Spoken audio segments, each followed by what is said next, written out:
Hello, and in this episode of Hotelier's Voice, we're meeting Bradley Spillman, Senior Digital Marketing Manager at Whittlebury Park. We'll be exploring the amenities of golf, spa, and conferences, and get an understanding as to their approach to digital marketing, the investment they're making, and how they're trying to really understand their audiences and target new markets.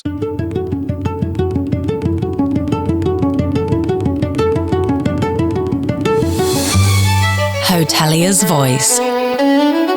Exploring opportunity in hospitality with Ryan Haynes. Hear from the people making a difference.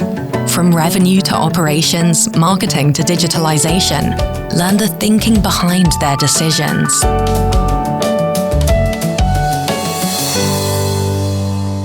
Hi, Bradley. How are you doing? Ryan. Good to see you. Good to see you too. Pleasure. So, give me a tour of the hotel. Of course. It'll be my Excellent. pleasure. Come on, where do we start?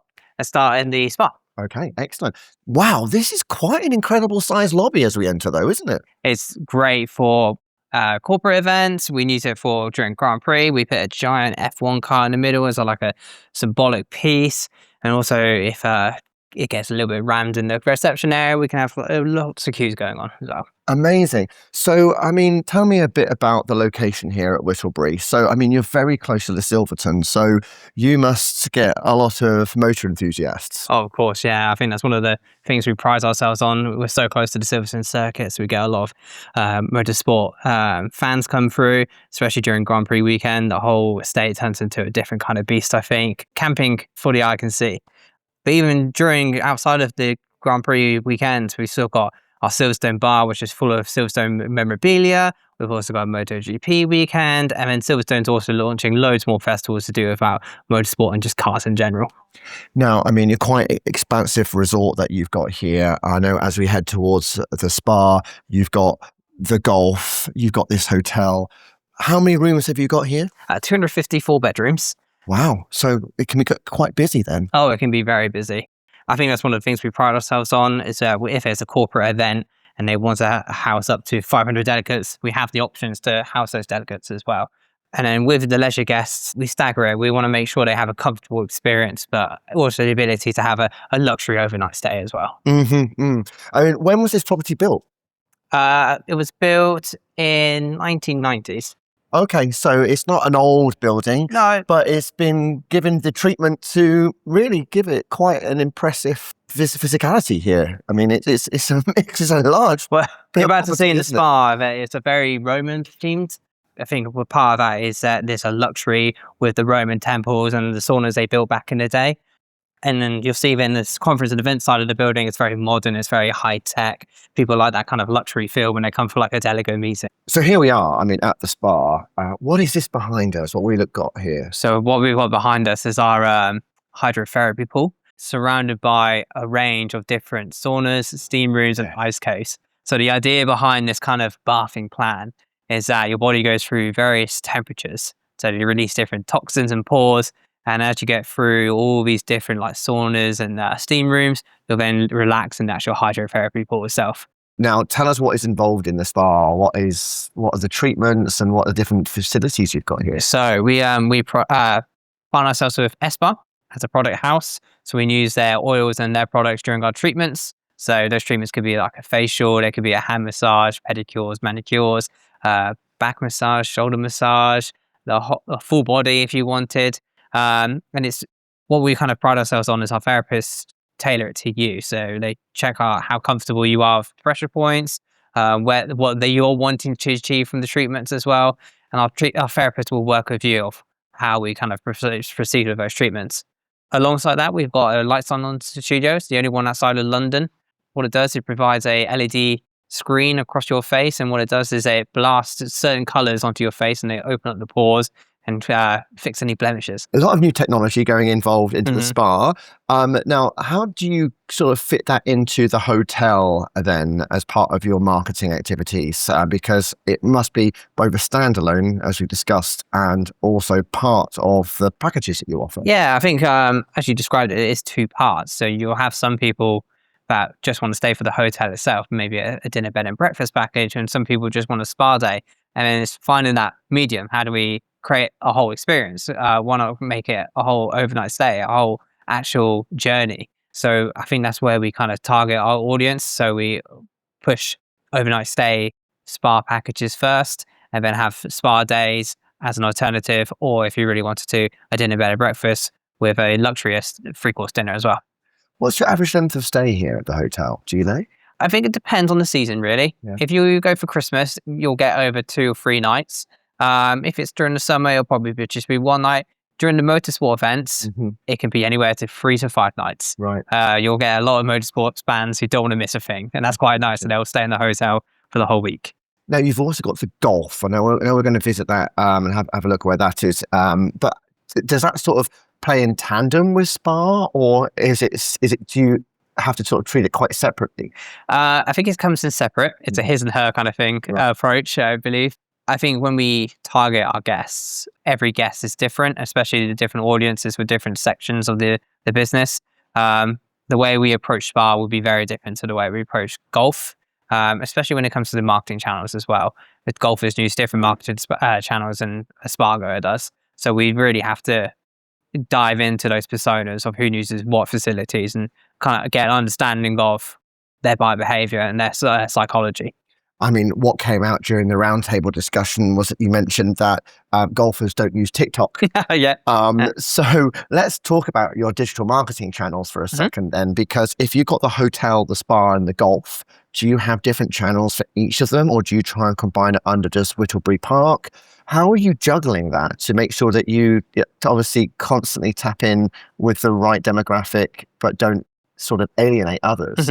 I think it depends on the channel, really. If we look at social media, I look at it as an educational piece. While there'll be content for spa and golf, and it might not be relevant to everybody, it's also telling them we actually do have a golf course, and then they can recommend it to their partner. Similarly, oh, actually there is a spa, I'm going to bring my wife here. And it's also talking about some of the hidden facilities, Whittlebury Park as well. Maybe it'll be the fine dining restaurant, for example. But then there's other channels like email, for example, or the website, where the content is very relevant to what they're actually searching for. So some people will sign up, oh, I just want to hear about the spa. So we will just make sure all the messaging is about what they want to hear about. So it's finding that nice medium between each channel. Here we are, a part of the golf offering. Yes. So it was renowned as a bit of a golf destination, wasn't it? Yes, back in the day. So the business used to be 2 separate businesses. It used to be a golf facilities and clubhouse and golf course, which was owned by Whittlebury Park, which is a family business. And then the hotel and spa was owned by Whittlebury Hall, which is a completely separate business. And they just rented the land off the family. But now it's all under one umbrella. We're known as Whittlebury Park. That's our umbrella brand. But people still know the golf course. They still know as Whittlebury Park. And we're starting to rebrand the hotel and spa as Whittlebury Park as well. So what is the offering here for a golf perspective then? So we've got a 36-hole championship golf course. We've got a luxurious award-winning clubhouse in the back. And we've also got a top tracer driving range where it's interactive. So we can track where you hit the ball, how high it's going, how far it's going, what your kind of form looks like. And it's also got some nice interactive games on there. So when the families come over during the half-term breaks, they can play Angry Birds if they wanted to. Okay. So you really are looking at catering as well to the family segment here. Yeah, we're trying to break into that family market. We're trying to make it more of a resort. We're trying to show that there are the facilities and activities for families to enjoy while they're having a stay here. That must be quite a journey to make that change around. Yeah, it's only just a recent kind of market we're trying to break into. And I think every year we try to build upon it. So we started with just a arcade room and a cinema room. And now we've got table tennis. We've got interactive games on the top tracer driving range. Kids can go in the pool now. It's nice. We're just building upon it year by year, and we listen to the feedback the guests give us. They seem to be having a good time, judging from the feedback. But they say, "Oh, have you thought about doing this X, Y, and Z?" And we like to act upon that feedback. So perfectly set up for a couples retreat because you've got the golf and you've got the spa. Yeah. And then the family is an area that you're expanding on within the hotel as well. We've also got the conference side of things. Yep. So we're going to have a look at that now. Yeah, of course, that'd be great. You've got some pretty big spaces at this hotel. So what's this one? This is Bentley's Lounge. So typically it's used for our afternoon teas. It's a lovely, wholesome, cozy, feel-good room. But we also use it for event space as well. So as you can see, it's probably being used for a private dinner tonight. We also use it for product launches. We use it for private dinners. It's a very flexible space. I think that's one of the things we pride ourselves on in Whittlebury Park. We're very flexible. We really work with our clients to achieve what their vision is for an event. whether it's a small meeting room space to catering up to 500 people. We really work with the client to achieve their dream. I mean, it's fascinating. I say with the space that you have and also the location that you're in, Yep. kind of remote in many ways, but with Silverstone down the road, there must be a lot of investment, a lot of businesses here that can actually bring those sort of events to a place like this. Yeah, we see a lot of like locals come in, local businesses come to Whittlebury Park, but we also see people come from Birmingham, London, Manchester, purely because the amount of land space we've got. Because it doesn't have to be a meeting or team building activity in the hotel. We actually have hovercrafting down at the end of the field. So we've got a 700-acre estate where you can hold a festival if you really wanted to, or you could do a round of golf. You could do your own private football tournament. We work with companies like Go To Events where they can actually set up loads of interactive games. Football darts is one of them, the most popular ones. Clay pigeon shooting, archery, you name it. We pride ourselves on like being as flexible and versatile as possible. I mean, I was going to say, let's just stop on that for a second, because around marketing yourself as a destination and as a resort, one of the things that I've noticed was events. And this is something that you've just caught onto recently and you're investing in. Tell us a little bit more about those events. So we've always done tribute nights. So that's just live entertainment with dinner. But one of the things we're trying to break into at the moment is events itself. So we actually want to create an immersive experience with our guests so they actually get involved with what's going on around them. One of the ones we've launched earlier this year was Murder Mystery, where it's a whodunit. So we do see some success with that, and that's where we want to break to in the events market. It's actually making it a little bit more immersive and more engaging. I guess in some ways you're able to target multiple different kind of groups. You can do the package night stays. You got local people that you can tap into, potential companies that want to host or bring their teams along to events like that. Yeah, I think our market's huge. We can target really anybody. There is no limit to where we want to kind of target. I think one of the things we do want to do is more persona building, and where we actually know who is booking what and why are they booking. And those personas could be multiple personas for different pillars of the business as well. Well, let's go and look at another aspect of your persona through your amenities: conferences. Let's go to conferences. So we had a conference already here. You hosted us for the roundtable event. Thank you again.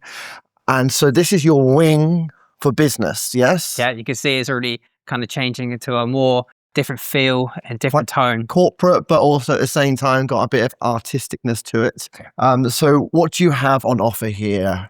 We've got up to 30 syndicate rooms, and we've got different suite spaces which can cater to anywhere between 300 to 500 delegates, from small meeting event spaces to large conferences, private dinners, you name it, we can do it.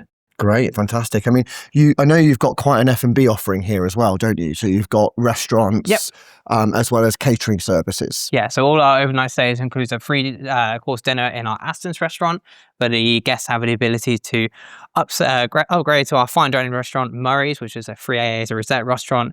So we like to offer kind of like any option the guest wants. We also provide afternoon tea and a Silverstone bar if they wanted to grab a light snack or quick drink.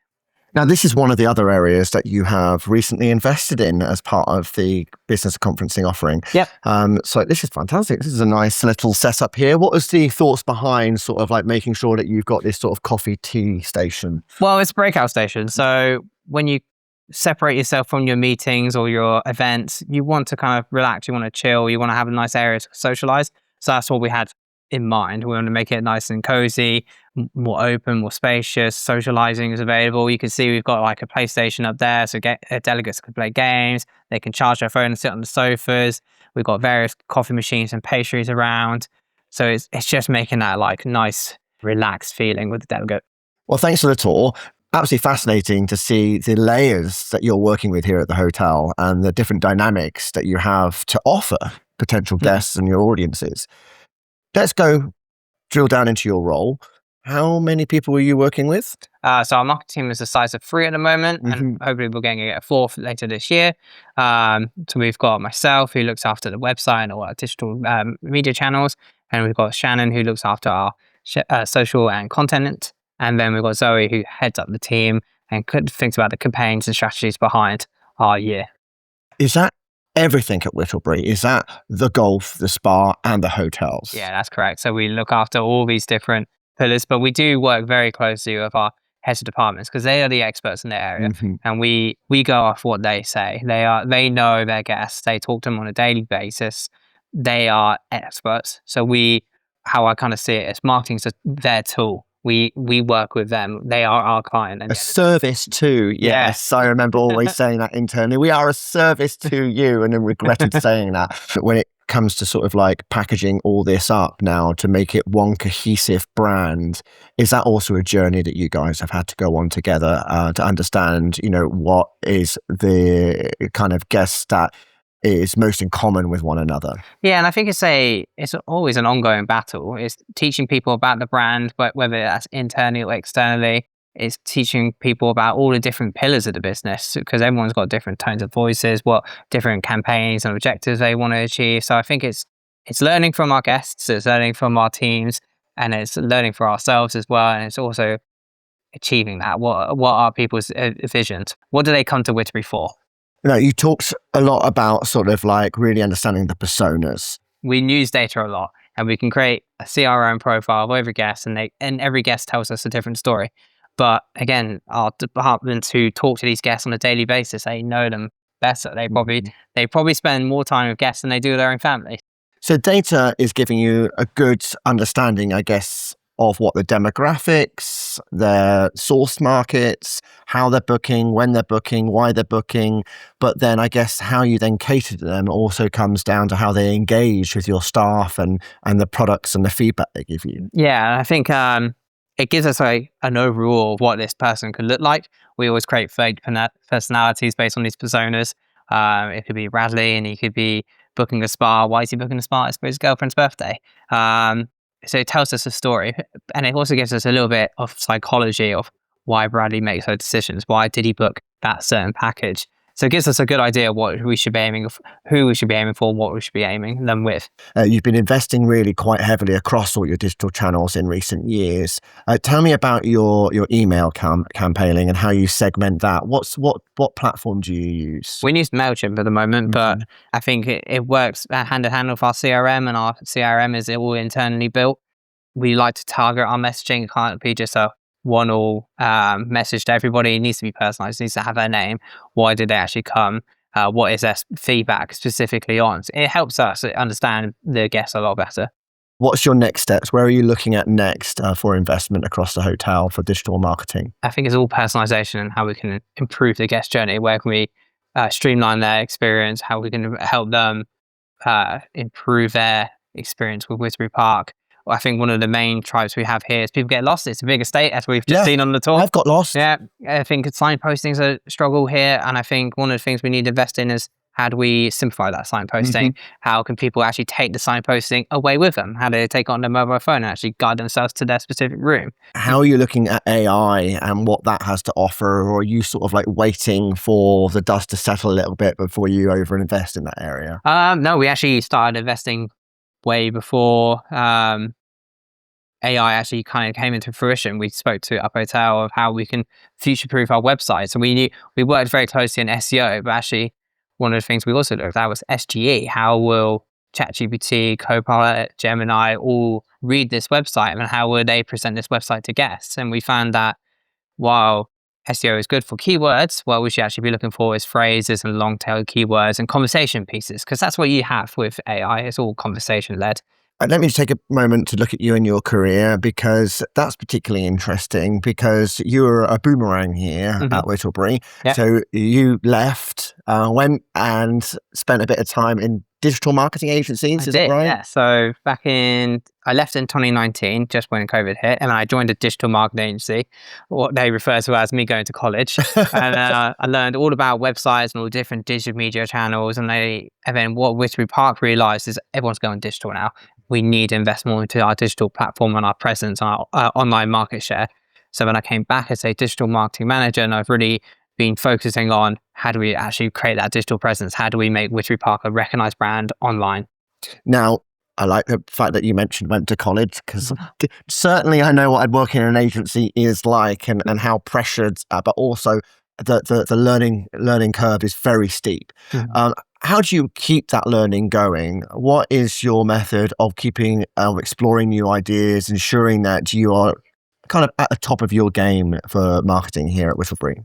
Well, digital is just a changing landscape. It's hard to stay on top of things, but when you go to roundtable events like yourself, you learn from your peers of what they're doing, how they're kind of operating, where their struggles are, where they're finding opportunities, and it's nice to learn from them.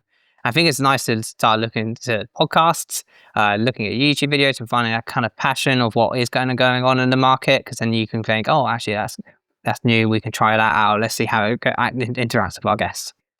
Bradley, you've taken me throughout pretty much every aspect of the role that you do here at Whittlebury and the hotel. So thank you very much. Thank you very much, Ryan. And it's been a pleasure to be able to visit you and to be able to host the event here. It's been a pleasure hosting you, Ryan. Thank you. Thank you. Now, in conversation with Bradley, I think what's quite interesting here at Whittlebury Park is a number of challenges that they're facing. 3 different businesses, golf, spa, and hotel, and how you make sure they all work in sync together. How you maximize the visibility across 3 different demographics or possible audiences, whilst also look to target a new audience within the family sector. Therefore, what does that product look like, and how do you ensure you offer that product to them and deliver that guest experience? Follow more of my episodes here of A Hotelier's Voice, where we're going to be learning from some of the experts in the industry, as well as hoteliers who are delivering these exceptional experiences. This has been me, Ryan Haynes, at Whittlebury Park.